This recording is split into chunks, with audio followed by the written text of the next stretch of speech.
Hey everybody, welcome back. I'm the Bento Buster and today I'm going to show you how to make gyoza. Over the years I've eaten more than my fair share of frozen ones, so now it's time to make them myself. Now to get started I'm going to add some salt to this cabbage to extract the water. Now why am I doing this? Well, because we don't want a soggy fried gyoza, but we do want a crispy juicy gyoza. Now there is a fine line, so just bear with me. All you have to do is mix in the salt and let it rest for about 5 minutes. And when those 5 minutes are up, take a handful of cabbage and start squeezing. And that excess moisture should just ooze out, so make sure you have a bowl on hand.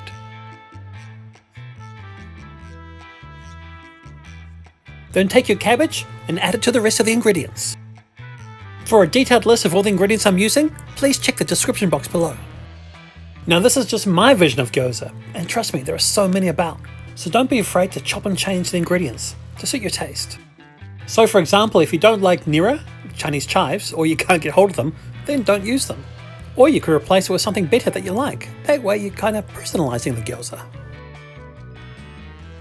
In my bowl here I have pork, shiitake mushroom, cabbage of course, a bit of nira, Chinese chives, green onion and some coriander.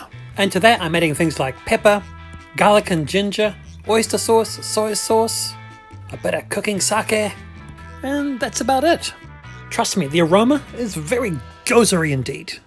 Now, if you're a hardcore gyoza fan and you really love the taste of Ajinomoto frozen gyoza, well, then you might want to add this. It's Ajinomoto MSG. And for a bit more flavour, you could add some chicken bouillon or a consomme cube. Now in the summer months, I could crush this in my fingers and turn it into a powder. But unfortunately, it's winter and this is hard as a rock, so I'm just going to grate it. Okay guys, so this is it. These are the ingredients for our gyoza. Now the next step is to mix it all together with our hands. And when you're finished, the mixture should look something like this. Now it should have a similar texture to, say, sausage meat, with bits and bobs in it. Okay guys, now up to now it's been quite easy, but now it's time for the difficult part. We have to put that filling inside the wrappers. Now gyoza wrappers do come in different shapes and sizes. I'm using the large round type, mainly because I have big clumsy fingers. For me, the bigger the better because I am really terrible at folding them, but let's see how I do. Hopefully with a bit of luck, I can nail it.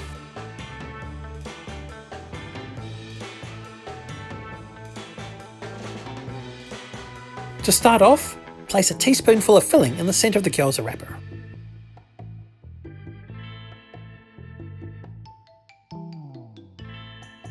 Then give the filling a little press down with your fingers.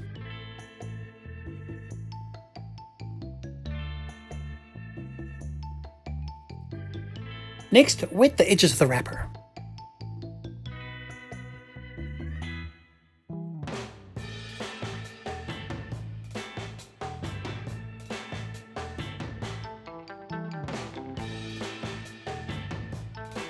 Then fold the wrapper like this and give it a wee gentle pinch around the middle, just like I'm doing.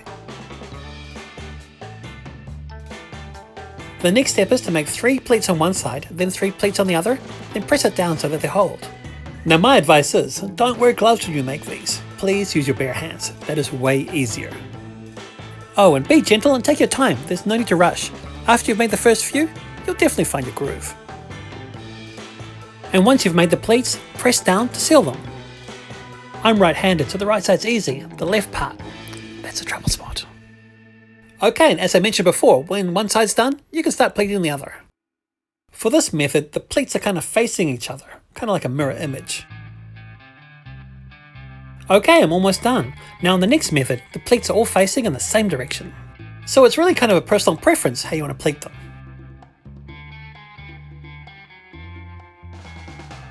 And please notice in both methods, I'm pleating the front of the gyoza. The back part is left untouched.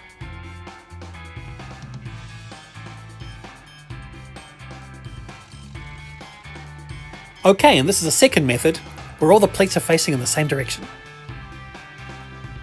And again, right side, easy peasy, left side, not so easy peasy, for me.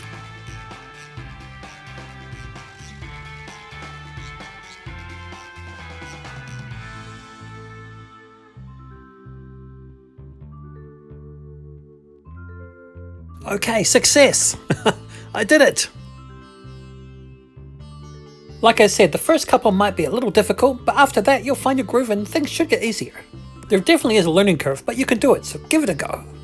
Okay guys, so what do you think? Now I'm not a gyoza expert, and I've only made them a few times in my life, but not a bad effort for an amateur. So if I can do it, you definitely can too. Folding these wrappers is very therapeutic and kind of zen-like. So my advice is, sit down, find your happy place, and start pleating. Now here's a wee tip. You can leave these as is, or you could sprinkle a little bit of potato starch or cornstarch on top. Now why is this a good idea, you may ask? Well, this is going to make them nice and crispy on the bottom when we fry them.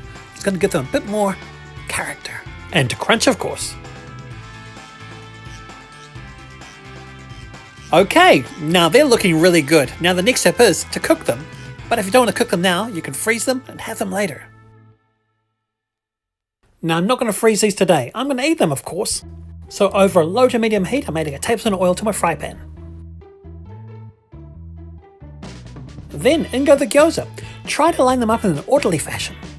Start cooking the gyoza until the base turns golden brown. That'll take about 3 minutes, but don't overdo it because you don't want them to burn. The next step is to add water. About 1/4 cup to 1/2 cup of water should do. Then cover the pan and let them steam. Oh, and before you cover them, you can drizzle on a little bit of sesame oil. This will give them a bit more personality. Once they're fully steamed, remove the cover and let the rest of the liquid evaporate off. When all the liquid in the pan is gone, the base of the gyoza should be nice and crispy.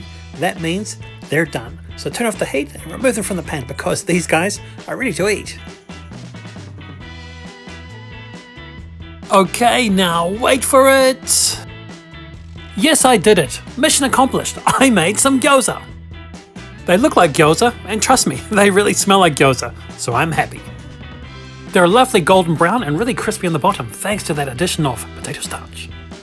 Now the dipping sauce is really easy to make. It just consists of 2 ingredients, soy sauce and vinegar. Ooh, we have time for one more close-up. Now check it out. They look gyoza-tastic. Okay, now it's the moment of truth. Let's try them.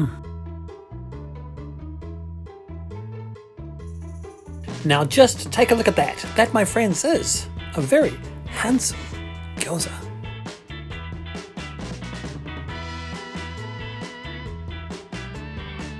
And trust me, it tastes good. The garlic and nira, they're really poppin'. And yes folks, this qualifies for the Bento Buster's thumbs up of approval.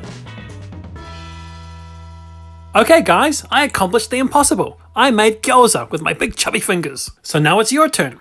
And if you succeed or fail, let me know in the comments. Fingers crossed that you succeed, of course. Okay guys, it's time to go. Thanks for watching. I'll see you next time. Happy cooking and happy pleating in your happy place.